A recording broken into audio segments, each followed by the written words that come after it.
Ça va, je déconne. Salut mes camés, salut tout le monde. J'espère que vous allez bien et que vous vous portez bien. Petite vidéo pour te parler de Rasmus Højlund, petit Danois de 20 ans qui évolue à l'Atalanta Bergame depuis la saison 2022-2023. Il vient de Bundesliga avant d'intégrer l'Atalanta Bergame et la Serie A.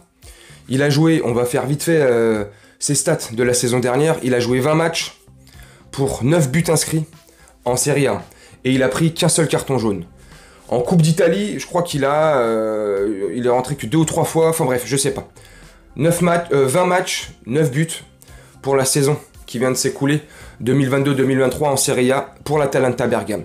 Un bon petit joueur,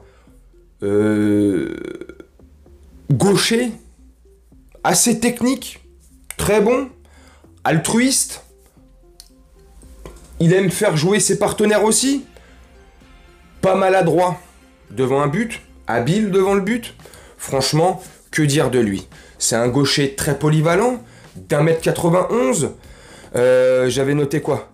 Il est né à Copenhague, au Danemark. Il est danois. Sincèrement, c'est un joueur qui, il y a encore quelques semaines, je ne connaissais pas du tout. J'ai commencé à regarder le joueur quand on a commencé à s'intéresser à lui, et notamment quand il y a eu plusieurs rumeurs, il y a de cela plusieurs semaines.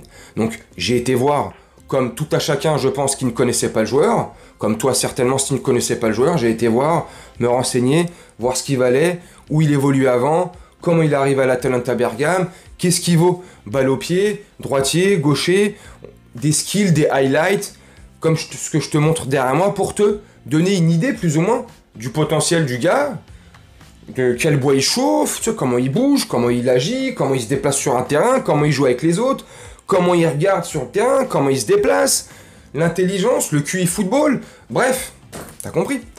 Et c'est pas mauvais, c'est très bon. Le Paris Saint-Germain aurait formulé une première offre de 50 millions d'euros à l'Atalanta Bergame, mais je te dis une première offre. Apparemment, si on en croit les rumeurs et ce qui sort dans la presse et les réseaux sociaux depuis ce matin, le PSG n'irait pas au-delà des 50 millions d'euros proposés déjà initialement ce matin. Donc la balle est dans le camp de l'Atalanta Bergame, mais l'Atalanta Bergame, il y a moins de 48 heures, a reçu aussi également une offre de Manchester United qui sont fortement intéressés par le profil de Rasmus Højlund et notamment Ten Hag, le coach mancunien. Ils ont fait une proposition de 60 millions d'euros. Si je dis pas de bêtises, je te fais ça de mémoire. Moi, tu connais, je note 2-3 trucs et je fonce tout droit sur l'autobahn allemande, direction l'Allemagne, 180 km/h. Ok, j'ai dit 180, 280 et je défile tout droit et je te donne des informations comme ça, même pas sans le... je déconne. Bref, donc franchement, offre de Manchester United qui nous ont légèrement devancé sur le dossier et au-delà de nous avoir légèrement devancé, ils nous devancent aussi financièrement et pécuniairement. 10 millions d'euros de plus dans la balance de l'Atalanta Bergame. Est-ce que ça fera pencher cette même balance du côté de Manchester United? Je ne sais pas. En tout cas, 10 millions d'euros de plus. Le PSG, voilà, a proposé les 50 comme je t'ai dit, mais n'ira pas au-delà des 50 millions d'euros, même pas 1 euro de plus. C'est pour te dire. J'espère que le projet va lui convenir à Rasmus Højlund. J'espère que ça va lui convenir à lui, son clan, qu'il y trouvera de l'intérêt.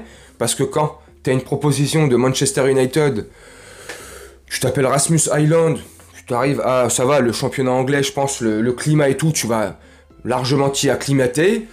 Ten Hag, vu la vision qu'il a du jeu, comment où il veut emmener Manchester United, pardon, ça pourrait être aussi un bon projet et une bonne destination pour Rasmus Højlund. Maintenant, est-ce que notre projet pourrait lui plaire? Est-ce que la Ligue 1 pourrait lui plaire? J'en sais rien, j'ai envie de te dire non. J'aimerais te dire oui, la Ligue 1 va... La Farmer League, la Ligue des talents, mais bien... Mais qui n'est pas attiré par la Ligue 1? Tout le monde. Non, mais tu vois... C'est ça qui est relou, c'est qu'on a du mal à attirer par rapport à la Ligue 1. Le projet en lui-même, le PSG, bon... Je suis désolé, ça attire. Voilà. Il y a les finances, il y a le campus PSG, t'as vu les moyens qu'on a. Voilà quoi. Voilà, c'est... J'espère pas qu'ils viennent. J'espère qu'on va se faire un œuf très vite, qu'on aille chercher des... J'allais dire un attaquant. 2 attaquants, s'il vous plaît. S'il vous plaît. Parce que Mbappé, c'est fini, hein, je vous le dis. Hein. C'est soit il part au Real Madrid fin août, ou il accepte une offre de l'Arabie Saoudite, mais il l'acceptera pas, je pense. Donc, c'est soit il accepte une offre qui va se présenter à lui fin août du Real Madrid pour pas grand-chose, et il partira là-bas. Mais en tout cas, il va partir. Il sera plus là. Et tant bien même, il reste encore la saison prochaine. Il sera sur le banc. Ah, je vous le garantis. Je vous le garantis, il sera sur le blanc, il fera saison blanche, tu vois. Sauce blanche. Bref. Et juste, je suis en train de penser, Marco Verratti. Regardez. Pour tous ceux qui le défendent, arrêtez. Sa plus haute saison, c'est en 2015-2016. 63%. 63% de matchs joués dans toute la saison. Voilà. C'est son plus haut pourcentage en 11 ans. Et vous chialez. Parce qu'il va s'en aller. Les gars, s'il vous plaît, j'aime Marco Verratti, c'est mon chouchou. Je vais arrêter de vous le dire. Si vous n'êtes pas capable de comprendre ou si vous êtes demeuré au demeurant, c'est pas de ma faute. Faut tourner la page. Il faut tourner la page. Zao le dit parfaitement bien. Il faut tourner la page. Il faut tourner la page. Yeah. Pardon. Faut tourner la page. Ça y est, c'est fini. Regarde. Le plus haut qu'il a fait, c'est 63%. La saison dernière, regarde. 40 et quelques. Mais vas-y, c'est bon. Allez. Allez.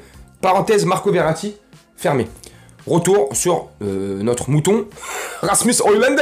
Non, c'est pas un mouton, il est danois. Ça va, je déconne. Franchement, ça serait pas mal.